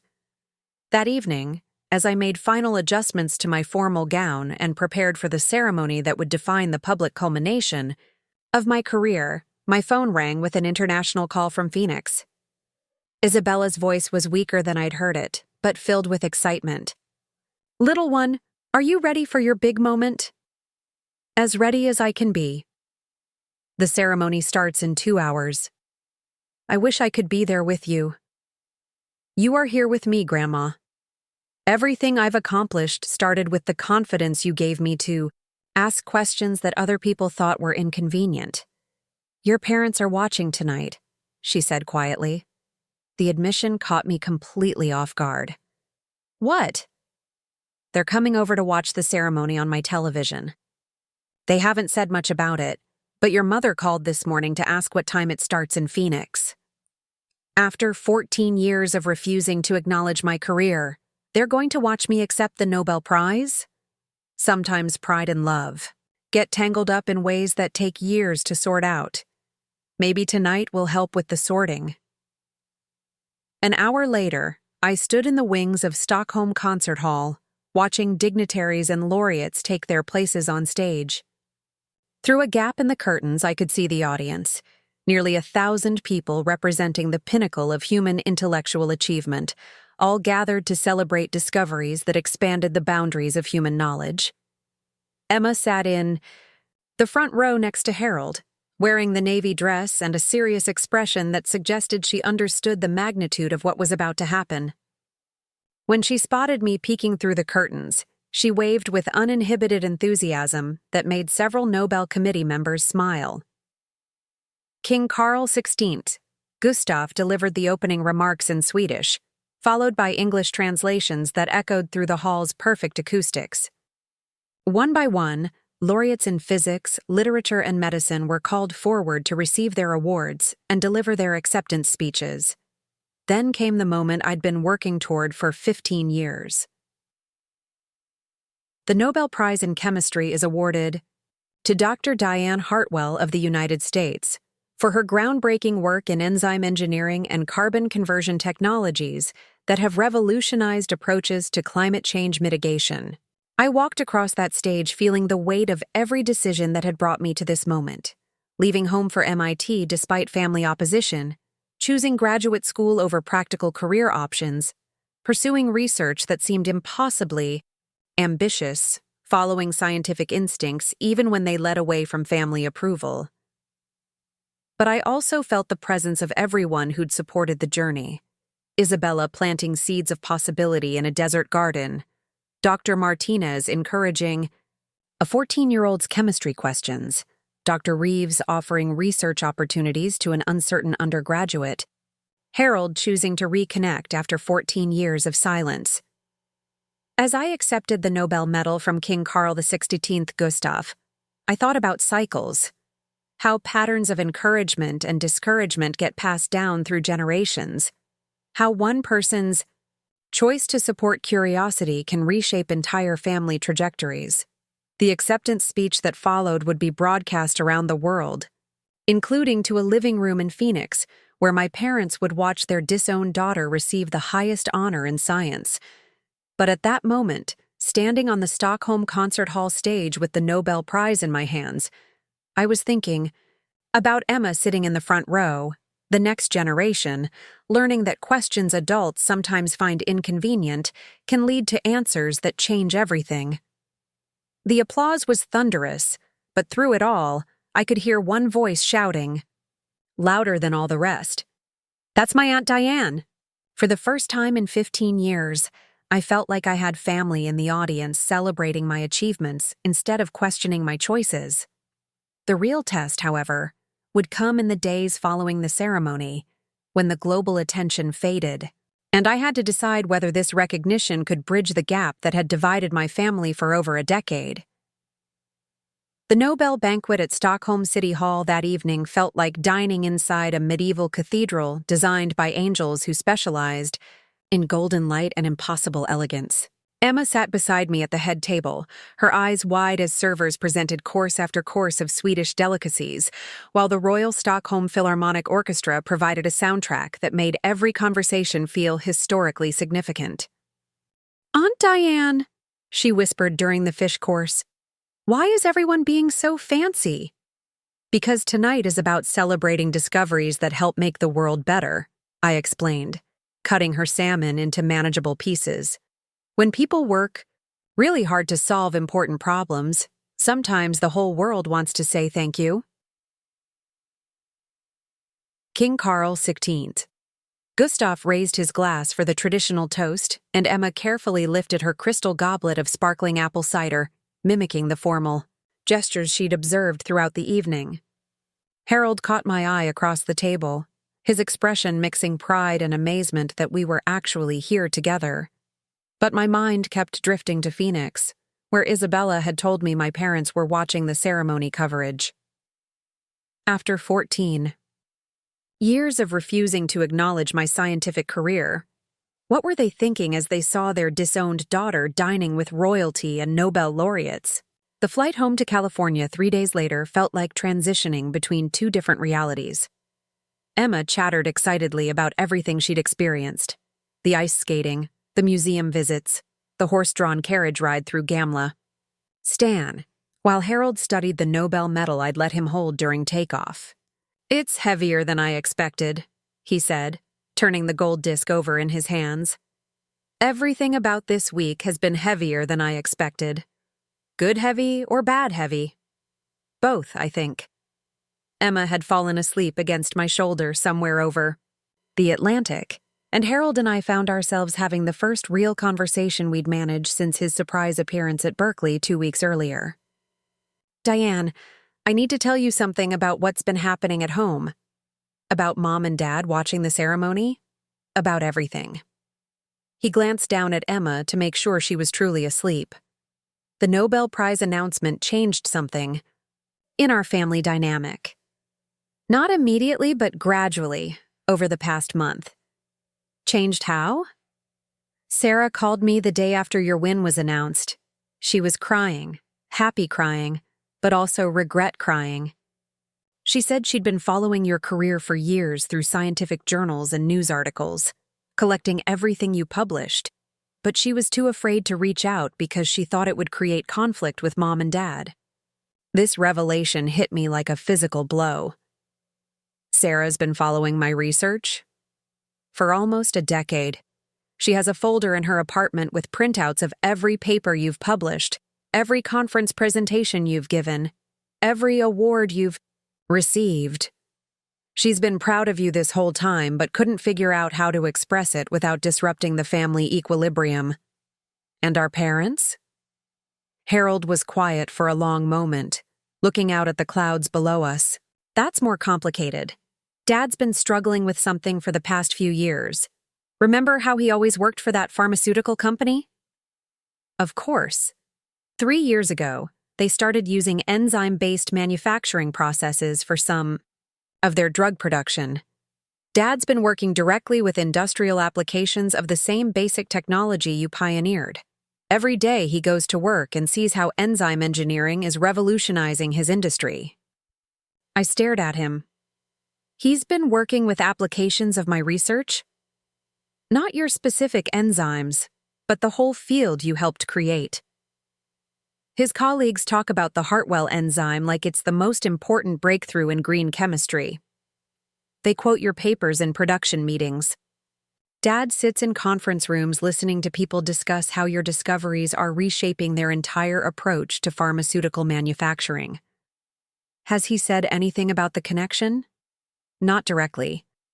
But Sarah mentioned that he started keeping newspaper clippings about your achievements, and Mom found him reading one of your research papers online last month. He claimed he was just trying to understand what his company was implementing, but Sarah thinks he's been quietly proud of you. For years. The plane hit turbulence, and Emma stirred against my shoulder but didn't wake up. I looked down at this child who shared our family's genes but not its limitations, who might grow up in a world where curiosity was encouraged rather than discouraged. So, why haven't they reached out? Pride, stubbornness, fear of admitting they were wrong about something so fundamental. Harold's voice carried years of accumulated frustration. But also, I think they don't know how to bridge 14 years of silence. How do you call someone and say, "Sorry we disowned you for pursuing the career that just won you the Nobel Prize"? We landed in San Francisco on a gray December afternoon, and Harold helped arrange my connecting flight back to the Bay Area before heading to Phoenix with Emma. As they prepared to board their flight, Emma threw her arms around my waist with 5-year-old intensity. "Aunt Diane, will you come visit us in Phoenix sometime? I'd like that very much. And will you bring some of your science stuff to show me?" "Absolutely." Harold extended his hand, then pulled me into an unexpected hug. "Thank you for letting us be part of this.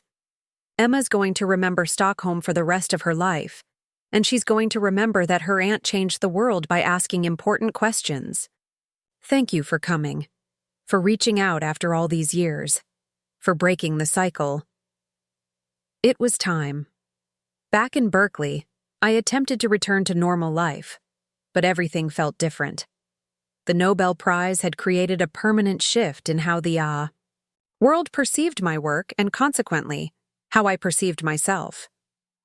Speaking requests arrived daily from universities, corporations, and international conferences. The enzyme technologies were being implemented in industrial facilities across 6 continents, and preliminary studies suggested they could reduce global carbon emissions by 12% within the next decade. But the recognition that mattered most remained elusive. 2 weeks after returning from Stockholm, I was working late in the lab when my assistant knocked on the door with an expression I'd learned to associate with important interruptions. "Dr. Hartwell, there's a call for you. It's from Phoenix." My hands were shaking as I picked up the phone. "This is Diane." "Diane, it's Sarah." My sister's voice was exactly as I remembered it from 14 years ago, but weighted with emotion that hadn't been there during our youth. "Sarah." I sat down heavily in my desk chair. "Harold told me you've been following my research. For years. Every paper, every conference presentation, every award." Her voice cracked. "I've been so proud of you, and so ashamed of myself for not having the courage to tell you. Why are you calling now?" "Because Grandma Isabella had a stroke yesterday morning. The world seemed to stop moving." "Is she..." "She's stable, but the doctors aren't sure about long-term recovery. She's been asking for you constantly. She keeps saying she needs to talk to her little scientist before it's too late." I was booking flights to Phoenix before Sarah finished explaining the medical details. Isabella had been my anchor throughout the years of family rejection, the one person who'd never doubted that following my curiosity could lead to extraordinary achievements. The thought of losing her before I could share the Nobel Prize victory properly felt unbearable. The flight to Phoenix felt endless. I kept thinking about Isabella's letters during graduate school, her pride when I'd called to share the Nobel Prize news, her regret about the scholarship she'd turned down in 1952. She'd lived vicariously through my scientific achievements, finding validation for her own suppressed dreams through my success. Sarah met me at Sky Harbor Airport, and the years collapsed immediately. She looked exactly like our mother, but carried herself with the confidence of someone who'd built a meaningful career helping people. The tension I'd expected was absent. Instead, she hugged me with 14 years of accumulated affection. "She's been waiting for you," Sarah said as we drove through familiar Phoenix streets toward the hospital. "The doctors said she shouldn't be as alert as she is, given the severity of the stroke, but she's been fighting to stay conscious until you arrive." "Have Mom and Dad been there?" "They've barely left her bedside. This crisis has forced all of us to confront what's really important." Isabella was awake when I entered her hospital room, though clearly diminished by the stroke. Her left side was partially paralyzed, and her speech was slurred, but her eyes lit up when she saw me. "Little one," she whispered, reaching for my hand with her functioning arm. "You came." "Of course I came, Grandma. I'm here. Tell me about Stockholm. Tell me everything." I spent the next hour describing the ceremony, the banquet, the conversations with other Nobel laureates, and especially Emma's reactions to everything she'd experienced. Isabella smiled throughout my recounting, occasionally asking questions that demonstrated she understood both the scientific and emotional significance of what had occurred. "I'm so proud," she said finally. "So proud of everything you've accomplished, but mostly proud that you never stopped asking questions, even when it cost you family support. Grandma, I need to tell you something. The enzyme work that won the Nobel Prize, it started with those summers in your garden, learning to observe how living things worked, developing patience for understanding complex systems. You planted the seeds for everything that followed." Tears gathered in her eyes. "I hoped so, but I was never sure. You were the only one who believed I could make real contributions to science. You kept me anchored to that possibility when everyone else wanted me to choose something practical. And now? Now I understand that the most practical thing anyone can do is pursue work that genuinely matters to them, regardless of whether other people understand the value." That evening, as I sat beside Isabella's hospital bed, my parents appeared in the doorway. I hadn't seen them in 14 years, and they looked older, grayer, but also somehow smaller than my memories had preserved them. My father spoke first, his voice uncertain in a way I'd never heard before. "Diane, we wanted to see how Mother was doing. She's stable. The doctors think she'll recover most of her speech and mobility, but it will take time." My mother stepped forward tentatively. "We watched the Nobel ceremony. On television. I heard. We saw you with Harold and Emma. She's a beautiful child. She's curious about everything. She asks the same kinds of questions I used to ask. My..." Father's jaw worked silently for several moments. Finally, he said, "I want you to know that my company has been using enzyme technologies based on your research for 3 years. Every day, I see how your discoveries are changing pharmaceutical manufacturing. I know. Harold told me. I've been reading your papers, trying to understand the science behind what we're implementing." He paused, looking directly at me for the first time since I'd entered the room. "I don't understand most of it, but I understand enough to know that what you've accomplished is extraordinary. Dad, let me finish. 14 years ago, I thought I was protecting you from disappointment and financial insecurity. I thought chemistry research was an impractical dream that would leave you struggling professionally." His voice grew stronger. "I was wrong. Completely catastrophically wrong." My mother stepped beside him, her expression mixing regret and something that looked like wonder. "We've spent 14 years telling ourselves that you chose your career over your family. But watching you accept that Nobel Prize, seeing the respect and recognition you've earned, understanding the global impact of your work." She struggled for words. "We realize that we chose our fear over supporting our daughter's dreams. Ruth and I have been talking since the Nobel announcement," my father continued. "We want to know if there's any possibility of rebuilding the relationship we destroyed through our stubbornness and fear." I looked at Isabella, still sleeping peacefully in her hospital bed, then back at my parents who'd spent 14 years refusing to acknowledge my achievements. "I've built a life without your approval," I said finally. "I've found validation through my work, mentorship from colleagues, and recently, reconnection with Harold and Emma. I don't need your recognition to feel successful." Both of them nodded, accepting what sounded like rejection. "But," I continued, "I'd like Emma to grow up knowing her grandparents. I'd like her to see that families can change, that people can admit mistakes and choose differently.